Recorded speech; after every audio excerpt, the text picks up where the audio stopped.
Like I said at the beginning of the service, we're going to be hanging out in Matthew's Gospel for our time together. Matthew chapter 1, verses 18 and following. If you've got your own Bible with you, you can be there. You can be in your worship guide because that's also got Matthew 1, 18 through 23. You can also follow along on your phone if that's where your most comfortable Bible is. So, today, we're just going to walk through Matthew's Gospel. We're just going to walk through that section and see what we can see and what perhaps the Lord has to say to us today in this season. In verse 18, let's just go ahead and get started. Now, this is how the birth of Jesus Christ came about. His mother Mary was pledged to be married to Joseph, but before they came together, she was found to be with child via the Holy Spirit. There's just one word I want to point out from that section. It's this word betrothed. It's from the Greek nestuo, say that 5 times fast, nestuo, which essentially was the Greek version of a Hebrew word which meant a legal binding contract. Many of you may know this already, but this state of marriage was contractually completed. They hadn't yet come together as we would consider husband and wife, but they couldn't get out of their agreement with anything other than a legal divorce. Now, this wasn't anything new. God's people have been doing this for 1,500 years. You can read about it in Deuteronomy, actually, I believe it's chapter 22, where for 1,500 years, God's people had considered those who had pledged themselves together but had not yet fully become husband and wife. They were considered legally married, and the only way that you could get out of it was divorce, and even that was kind of as an addendum because God never intended divorce to be a part of marriage anyway. All of that is to say this simple thing. While they may have been engaged, while they may have been, pledged to one another, the reality is that both of these individuals were waiting and hoping. They were waiting for the day when they could get on with their life together, have kids, do life as God's people, do life as husband and wife. They had hopes, they had dreams, they had aspirations, and at the very least, they had expectations for their life together, and I guarantee maybe even some fear about what that might look like. They were anticipating the future in a way only those who are engaged can anticipate the future. And then in verse 18, it all comes apart. When she was found to be with child, the child is not Joseph's, and all that waiting, all that hoping, gone, dashed, dreams ruined, reputation smeared. Verse 19. And her husband Joseph, being a just man and unwilling to put her to shame, resolved to divorce her quietly. So Joseph, thinking on his feet, probably had a little bit of time to think about this after the shock had gone away. He comes up with a new plan. Sure, my dreams are gone, but I've still got my honor, and I want nothing more to make sure than Mary was okay, Joseph is thinking. And just as an aside, if you had any doubt about Joseph's character as a person, here's the signal that this guy's awesome. Even after he had been betrayed, even seemingly betrayed by Mary, even though all his plans had gone up in dust and smoke, and even though their marriage was going to be awesome, and he would have treated her well, and they might have been happy, the reality is he had to chuck it. Because something else took place. I tell you what, God showed up. And the plans were ruined. Verse 20, let's keep going here. But after he had considered this, an angel of the Lord appeared to him and in a dream and said, Joseph, son of David, do not be afraid to take Mary home as your wife. To keep that dream, to move forward. For that which is conceived in her is from the Holy Spirit. And there you go. There, God showing up again. And Joseph's new plans are ruined again. This is how God seems to operate in the first portions of these Gospels. God takes human plans and goes, I got a better idea, or I got my own idea at least. Maybe it's not better than what Joseph was thinking. God says to Joseph, Joseph, I know you're afraid to take Mary as your wife. You're worried about your reputation. You're worried about the future. You're worried about how you're going to look in society. And if she's even faithful to you, you need to stop it. The Greek is literally stop being afraid. Quit it. Knock it off. What is in her is of God. Verse 21. She will bear a son, and you shall call his name Jesus, for he will save his people from their sins. This is not just, you may have had a plan, but I've got a new plan. Here's the new plan, Joseph. New hope, new marriage. This marriage to Mary thing, you had your little hopes and your little dreams and your little plans, but guess what? You went from a little tiny household and a little small hope for a couple of kids and a dog to something far grander and far greater than you could have ever imagined. Your hopes and dreams were for you and your extended family. My hopes and my dreams are for the entire world, God says. God comes in, blows up his plans twice, and the whole world is going to be changed because God put something greater and better and worth waiting on there. In its place, think about that for a second. Joseph goes for, in the course of a couple of weeks, wanting kids and a house and a little carpentry shop to God saying basically, look, this is more outlandish and nuts than anything you could have envisioned on your own. And it gets better than that because this isn't just of God. Verse 22 and 23.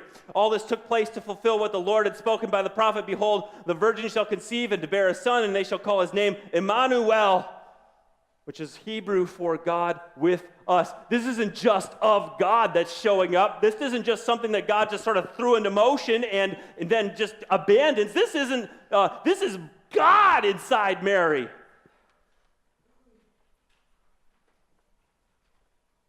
You got to think Joseph's a little bit reeling right now, right? This is a little bit different.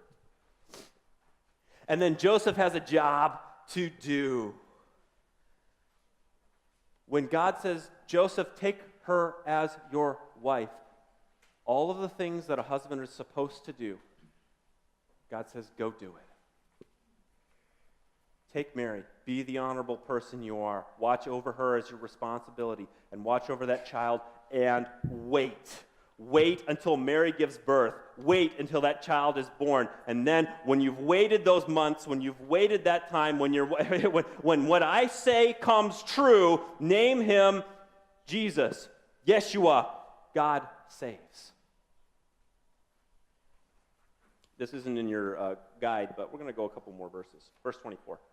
Now when Joseph woke up, he did what the angel of the Lord had commanded him and took Mary home as his wife. So, nothing to do except wait. And do what they're supposed to do. See, Joseph, and while he's waiting, waiting for God to do what God says he's going to do, Joseph does what he's supposed to do. He does what a husband is supposed to do. He is there for Mary and her child. He provides for them. He watches out for them. He guides them. He is with them while they go to Bethlehem, all the while waiting and hoping that all this isn't some messed up dream that he had. Takes them to Bethlehem. He finds a place to stay. He stays with Mary all through her labor and delivery. He waits with her, and finally, when the waiting is all done, he holds God covered in human skin in his hand, something he didn't expect when that year started, I don't think. Verse 25, but he knew her not until she had given her birth to a son, and he called his name Mary. After he's done the waiting, after he's waited for his dreams have been shattered. Now he's waiting on God's plans, waiting on God's design, and after he's done waiting for God's thing to start, he holds up Mary's son, the very Son of God. Not just God's son, though. Here's the thing. He holds up something far greater than just God's Son. He holds up hope. You see, the hopes he had were replaced by hope incarnate. The little hopes he had that were something out there were now something he could look in the face, in the eye, and hold and touch and love. That's a hope you can hold on to, is what he had. And at the end of all that wondering, God had taken their intangible dreams, their intangible hopes, and given them hope that they could hold and love in the person of that little baby whom Joseph dutifully names God Saves. And he will go on to save. He will go on to live and die so that humanity might be saved by God in human skin, hope made flesh, rising on the third day after he had died in a future that was really far away right then.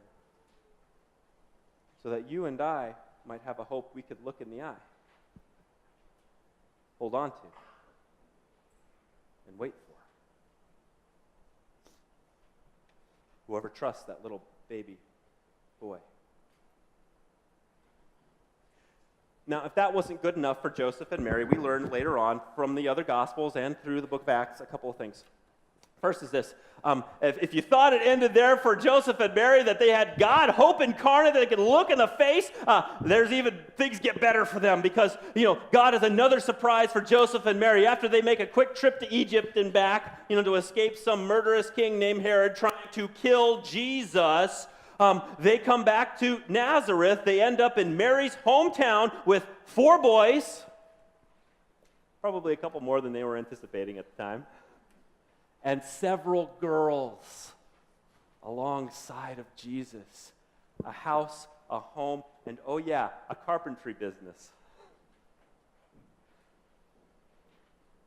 For that Joseph guy to teach Jesus and a few other people how to do carpentry. Now, see, I don't know why you're here today.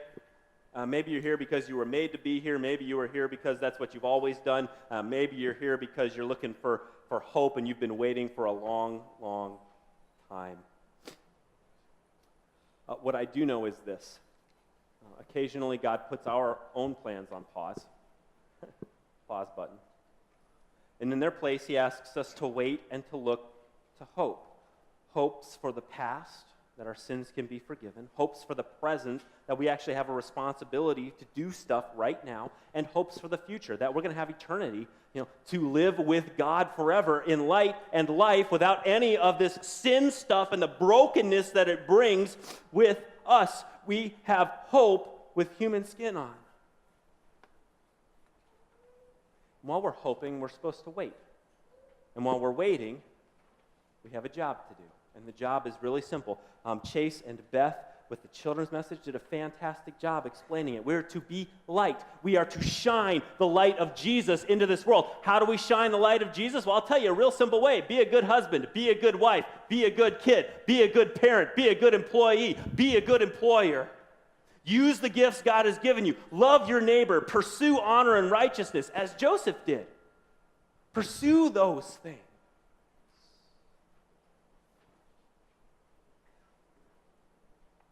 And God will be with us. Emmanuel. We hope in God and we wait for what he gives. And I think he takes what we would like into account, too. The writer Alexander Dumas writes at the end of his famous work, The Count of Monte Cristo, these lines, and I want to close with this today. He says, "Live then and be happy, beloved children of my heart, and never forget that until that day when God will deign to reveal the future to man, all human wisdom is contained in these 2 words, wait and hope." Ladies and gentlemen, wherever you're at, wait for God and look the hope of the world in the eye, Jesus Christ. Hold on to him. Whatever's coming. It's a little early, but Merry Christmas. Amen.